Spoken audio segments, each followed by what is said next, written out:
Audio book summaries के सिलसिले को एक बार फिर से आगे बढ़ाने का टाइम आ गया है और इस चेन में एक और नई ऑडियो बुक समरी ऐड हो रही है आज। क्या आपने कभी सोचा है कि कैसे किसी ने 22 साल की छोटी उम्र में लिमोजिन जैसी लग्जरी कार खरीद ली?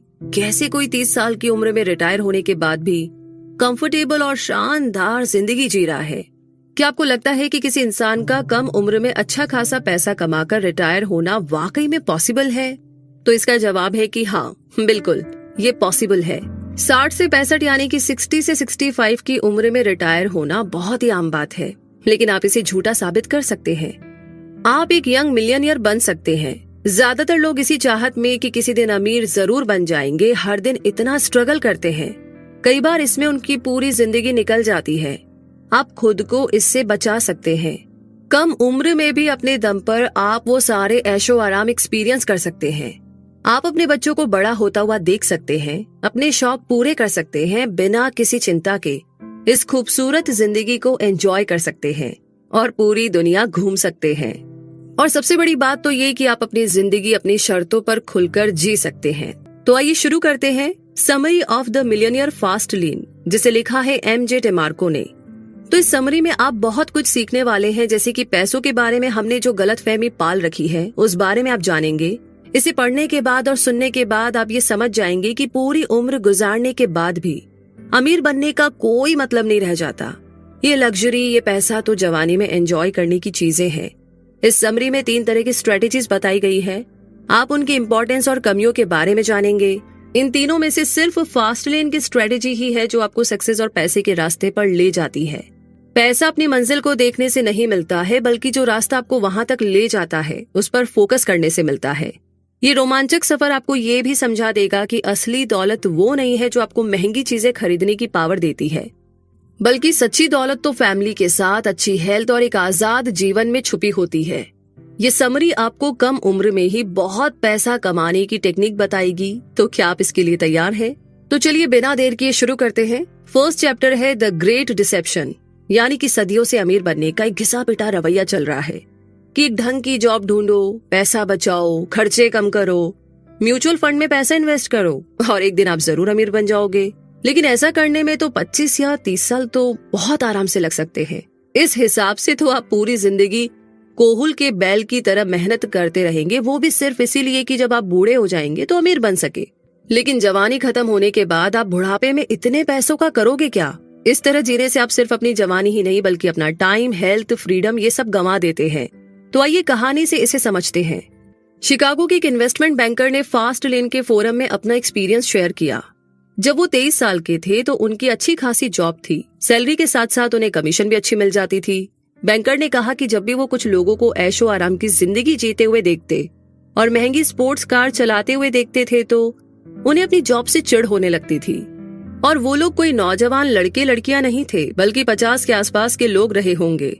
फिर उसने कहा कि एक बार एक 52 साल के यानी कि 52 इयर्स के एक आदमी ने उसे कहा था कि जब तक आप लग्जरी कार अफोर्ड कर पाएंगे तब आप इसे एंजॉय नहीं कर पाएंगे, क्योंकि उम्र के साथ हेल्थ खराब होने लगती है, इच्छाएं कम होने लगती है और आप पैसा बचाने के लिए अपनी जिंदगी की उस उम्र को खो देते हैं जो आपको कभी भी वापस नहीं मिलेगी।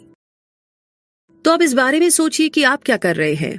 वैसे आगे अगला चैप्टर है the road trip to wealth, यानी कि हम में से ज्यादातर लोग पैसे को ठीक से समझते ही नहीं है। पैसा कोई इवेंट नहीं है, ये एक प्रोसेस है। आपको अमीर बनने के लिए एक प्रोसेस से गुजरना होगा।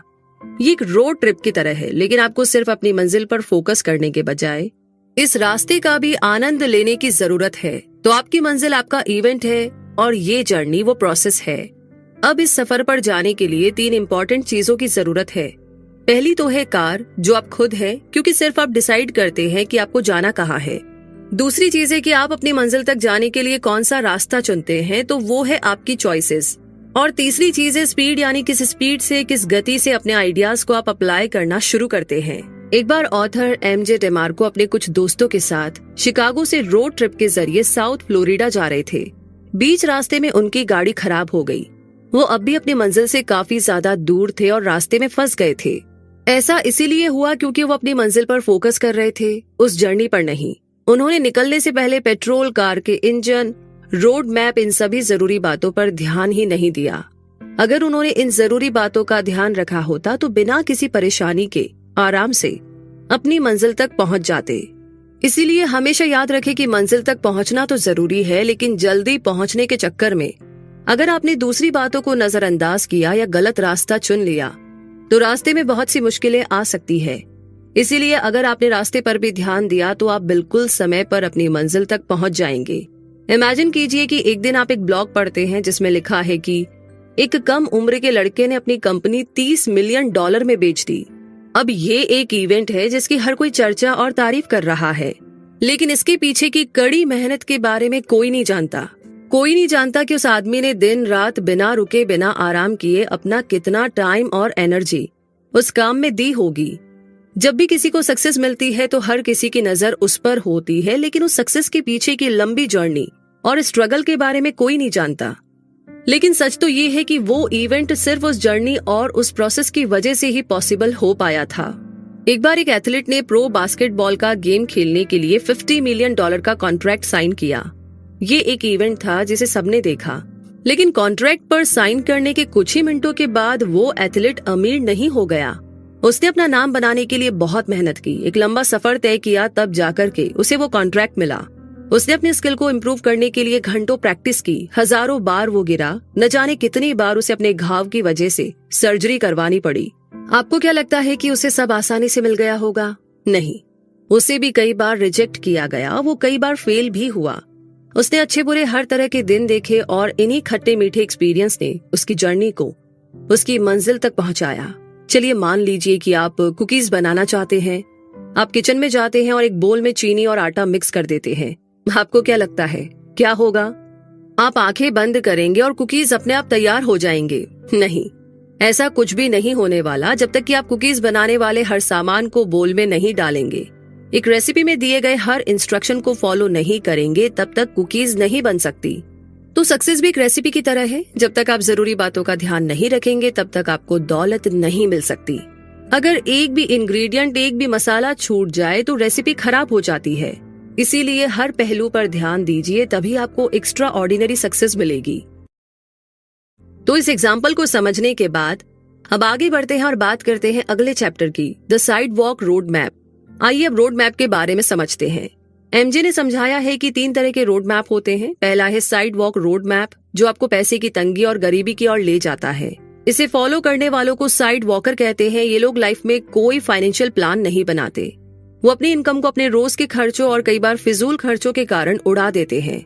वो अपने आने वाले कल के लिए प्लान नहीं करते और अक्सर उन्हें हर दिन की कमाई पर ही सरवाइव करना पड़ता है।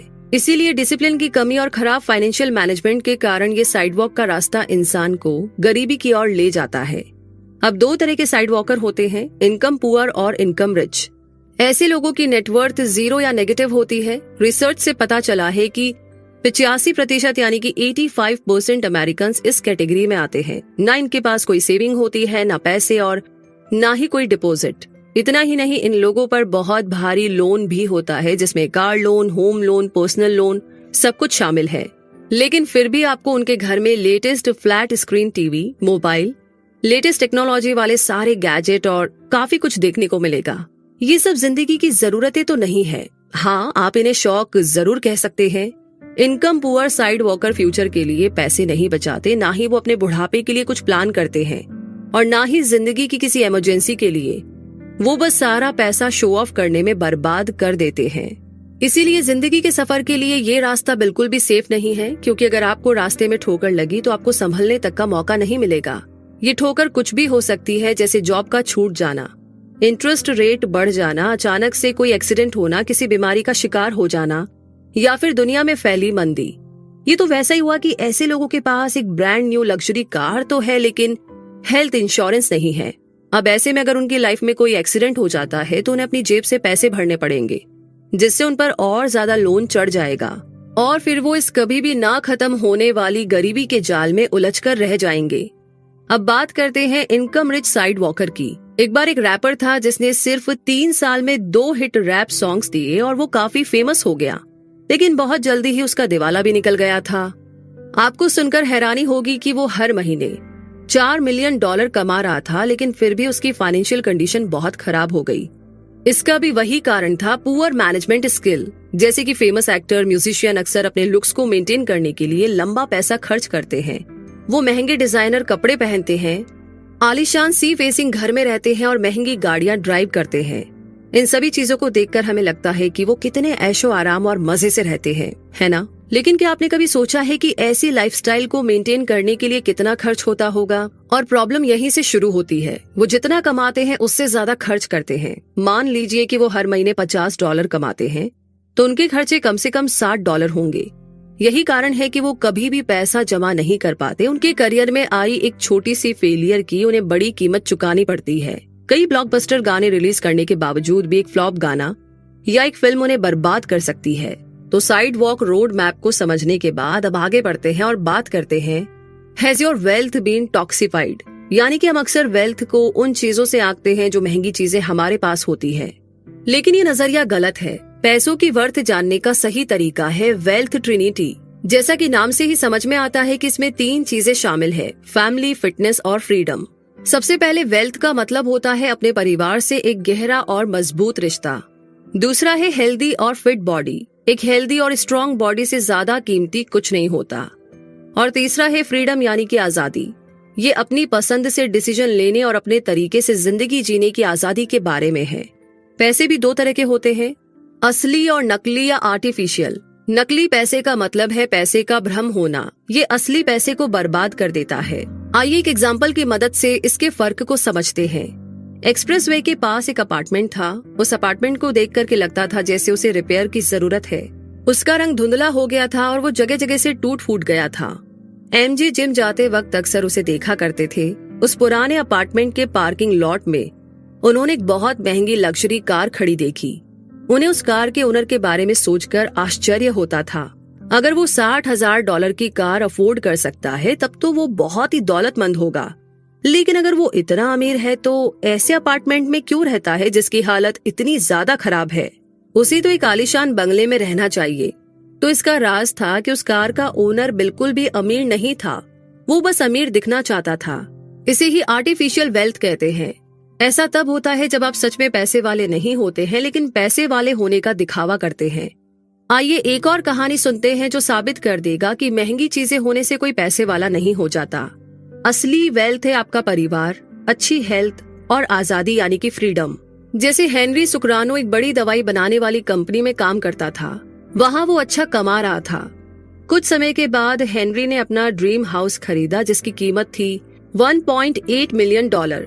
उस आलीशान बंगले में स्विमिंग पूल, 5 गाड़ियां रखने जितनी बड़ी गैराज, घोड़ों को रखने के लिए अस्तबल और वो सब कुछ भी था जो आप एक बंगले में इमेजिन कर सकते हैं। वहाँ रहने से हेनरी को लगता था कि वो बहुत अमीर है। एक दिन कंपनी में पॉलिटिक्स की वजह से उसके काम पर उंगली उठाई जाने लगी। अब उसे पहले से भी ज्यादा काम करने के लिए कहा गया। हेनरी को रोज काम पर जाने के लिए ट्रैवल करना पड़ता था। उसका पूरा दिन या तो काम करने में या सोने में ही बीत जाता। हेनरी ने अपना मनपसंद घर एंजॉय करने के लिए और सुकून से रहने के लिए खरीदा था और अब उसको एक पल का भी चैन नहीं मिल रहा था। इस घर को खरीदने के चक्कर में उसके रिश्तों और उसकी हेल्थ पर काफी बुरा असर हुआ था। उसके पास अपने बीवी बच्चों के लिए वक्त ही नहीं था। वो हर समय स्ट्रेस में रहने लगा। वो अपने ऐशो आराम के लाइफस्टाइल में फंस गया था जिसने उसकी आजादी, उसकी शांति सब कुछ छीन ली थी। तो क्या समझे आप? हेनरी सिर्फ ये जताना चाहता था कि वो कितना दौलतमंद है, इसीलिए उसने इतना महंगा घर खरीदा, लेकिन असल में वो उसे अफोर्ड नहीं कर सकता था। अब उस घर के खर्चों को उठाने के लिए वो लगातार काम करता रहा जिसने उसका चैन, आजादी सब कुछ छीन लिया।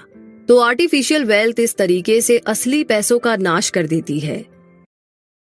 इसी के साथ आगे बढ़ते हैं अगले चैप्टर की तरफ, misuse money and money will misuse you. यानी कि अक्सर देखा गया है कि इंसान के पास जितना ज्यादा पैसा होता है उसका लोन उतना ही बढ़ता जाता है, क्योंकि आप जितना ज्यादा कमाने लगते हैं उतना ही ज्यादा खर्च भी करने लगते हैं, जिससे लोन बढ़ जाता है। अब आप इस लोन को चुकाने के लिए दिन रात बस काम में ही लगे रहते हैं। ज्यादा काम करने से आपको स्ट्रेस होने लगता है, आप चिड़चिड़े हो जाते हैं, जिसका बुरा असर आपके रिश्तों, आपकी हेल्थ सब पर पड़ता है। इसीलिए कहा जाता है कि पैसा आपके लिए खुशियां नहीं खरीद सकता। पैसा आपकी जिंदगी आसान तो बना सकता है, लेकिन जरूरी नहीं कि वो उसे खुशहाल भी बना सके। पैसे के साथ अगर आजादी भी हो तो वो खुशियां जरूर देता है। पैसे का इस्तेमाल सिर्फ आपकी इच्छाओं को पूरा करने के लिए नहीं किया जाना चाहिए। आइए अब जानते हैं कि अगर आप पैसों को मिसयूज करेंगे तो उसके क्या क्या रिजल्ट हो सकते हैं। जैसे एमजे ग्रेजुएशन पूरी करने के बाद एक कंस्ट्रक्शन लेबर के रूप में काम करने लगे। ये काम थोड़ा थकाने वाला था लेकिन सैलरी अच्छी थी। एमजे को हर रोज साइट तक पहुंचने के लिए हैवी ट्रैफिक का सामना करना पड़ता और ये काम थोड़ा चैलेंजिंग था, लेकिन एमजे ज्यादा पैसा कमाने के लिए वहां पर जॉब करते रहे। कुछ टाइम के बाद उनके बचाए हुए पैसों से अच्छी खासी रकम जमा हो गई। अब एमजे खुद को अमीर समझने लगे। उन्होंने काफी सारा पैसा अपने रहन सहन पर खर्च किया और एक महंगी स्पोर्ट्स कार खरीद ली। उन्हें लगने लगा कि ये महंगी कार उनके पैसे वाले होने का स्टेटस सिंबल है। कुछ समय बीतने के बाद एमजे अपने काम से ऊबने लगे। उन्हें लगने लगा कि ये काम मुश्किल भी था और उनका सारा समय इसी में बीत जाता था। वो बहुत ही थका हुआ फील करते थे, लेकिन मजबूरन एमजे को अपनी जॉब जारी रखनी पड़ी। उन्हें एहसास होने लगा कि चाहकर भी वो अपना काम नहीं छोड़ सकते क्योंकि उनके खर्चे इतने ज्यादा बढ़ गए थे। उन्हें पहली बार समझ में आया कि वो स्पोर्ट्स कार उनका स्टेटस सिंबल नहीं था, बल्कि एक दीमक था जिसने उनके सुख चैन को खत्म कर दिया था। इसी बात को और गहराई से समझने के लिए आइए एक और कहानी सुनते हैं। एक आदमी था जो लोगों को ब्लैकमेल करके जबरदस्ती पैसा वसूल करता था। ऐसा करके वो साल में $2,14,000 कमा लेता था। इस हिसाब से तो उनके पास बहुत सारा पैसा होना चाहिए, लेकिन जब उससे पूछा गया तो उसने कहा कि वो पूरी तरह बर्बाद हो चुका था। उसने अपनी बीवी को छोड़ दिया था और कोर्ट के ऑर्डर की वजह से उसे हर महीने अपनी बीवी को $6,000 देने पड़ते थे। इसके अलावा भी उसके सर पर कई तरह के लोन थे।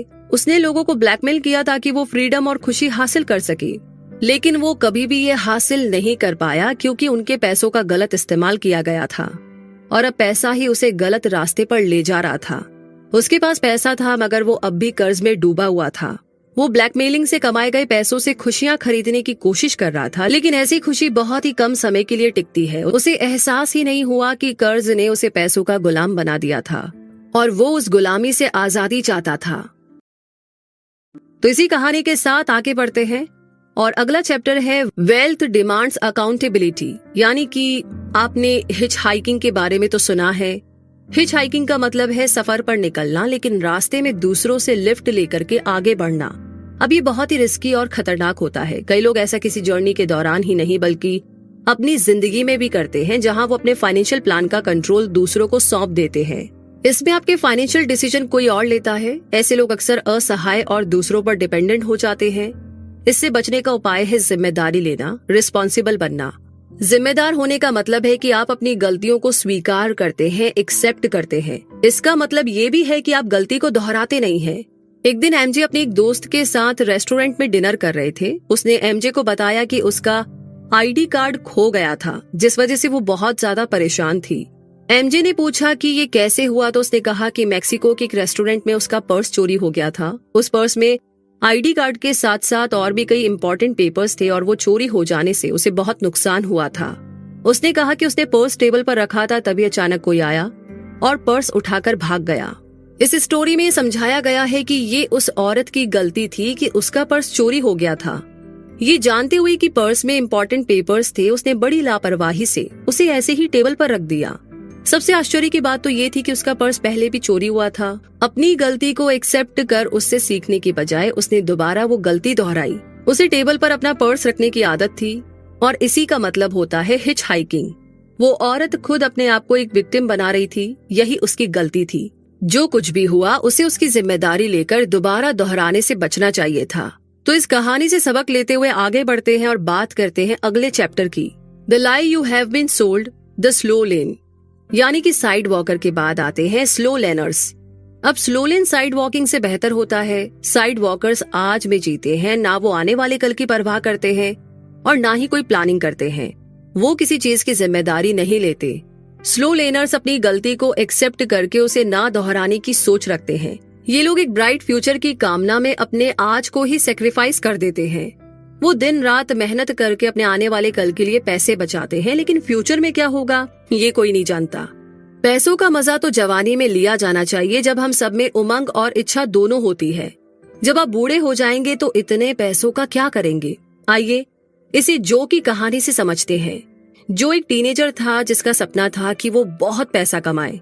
वो हमेशा फाइनेंस की किताबें पढ़ता रहता ताकि ज्यादा पैसे कमाने के बारे में सीख सके। किताबों में वही पुरानी बातें लिखी हुई थी कि अच्छी जॉब हासिल कीजिए, पैसा बचाइए, खर्चे कम कीजिए और एक दिन आप अमीर हो जाएंगे। तो जो ने इस एडवाइस को फॉलो किया। उसने लॉ की पढ़ाई पूरी की और एक लॉ फर्म में जॉब करने लगा।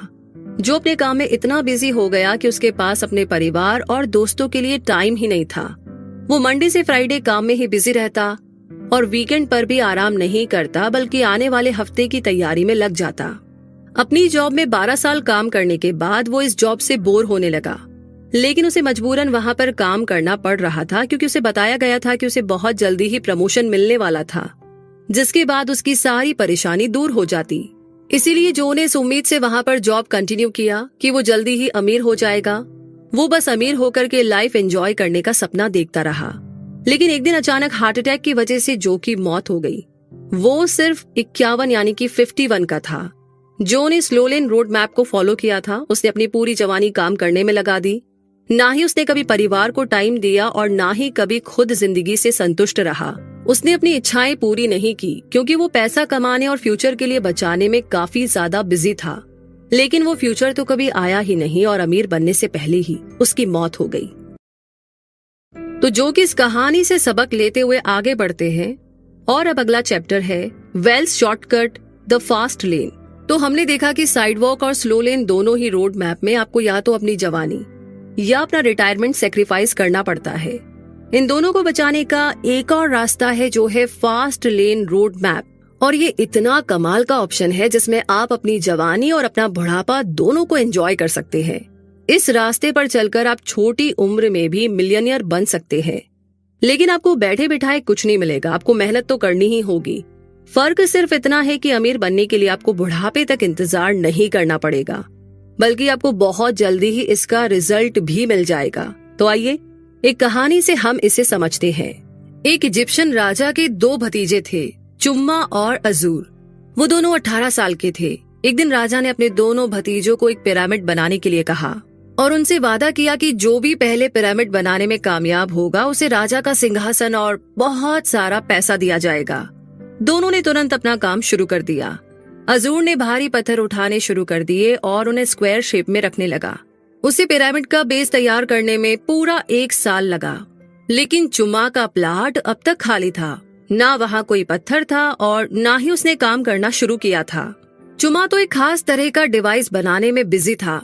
अजूर अपने काम में लगा रहा और उसका पहला लेवल पूरा हो गया। अब दूसरे लेवल पर भारी पत्थरों को उठा करके रखना उसके लिए बहुत ही मुश्किल हो गया। इसीलिए अजूर ने अपनी ताकत बढ़ाने का फैसला किया। वो स्ट्रॉन्ग बनने के लिए एक ट्रेनर के पास गया।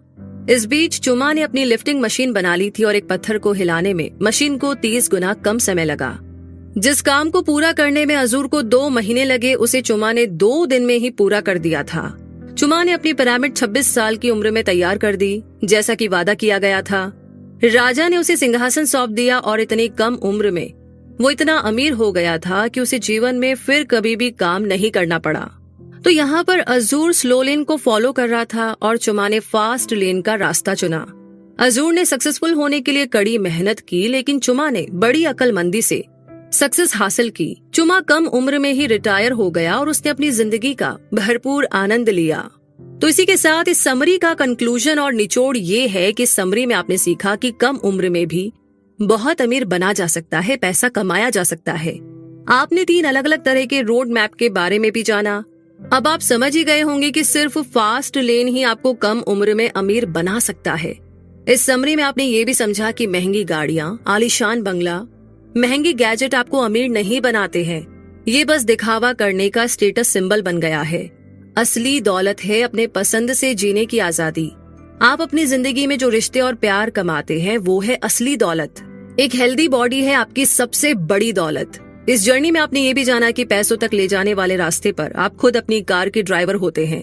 बिना जिम्मेदारी लिए आप कभी भी पैसा नहीं कमा सकते।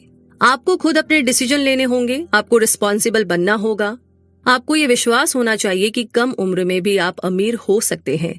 तो सोच समझकर डिसीजन ले, फास्ट लेन का रास्ता चुनकर दौलत की ओर अपना कदम बढ़ाएं और इस खूबसूरत जिंदगी और दुनिया को एंजॉय करें। तो इन सारी प्यारी प्यारी कहानियां और बहुत सारे एग्जाम्पल, इंसिडेंट के बारे में जानकर कैसा लगा हमें जरूर बताइए, क्योंकि ये समरी तो यहीं पर समाप्त होती है, लेकिन हमारी जो जर्नी है वो धीरे धीरे हर एक समरी के साथ आगे बढ़ रही है और बहुत सारी हेल्प मिल रही है कहीं भी जर्नी में प्रॉब्लम आती है तो कोई ना कोई समरी हमें आकर कुछ ना कुछ बता ही देती है, लेकिन फिर भी कोई सवाल है या फिर कोई समरी है जिसके बारे में आप जानना चाहते हैं तो हमें कमेंट बॉक्स में लिख करके जरूर बताइए। वैसे ये समरी आपको कैसी लगी, क्या सीखने को मिला, किस बात ने, किस कहानी ने आपको इंस्पायर किया, ये सब हमारे साथ आप शेयर कर सकते हैं कमेंट बॉक्स में लिख करके। और इसी के साथ रखिए अपना बहुत सारा ध्यान, हमेशा खुश रहिए।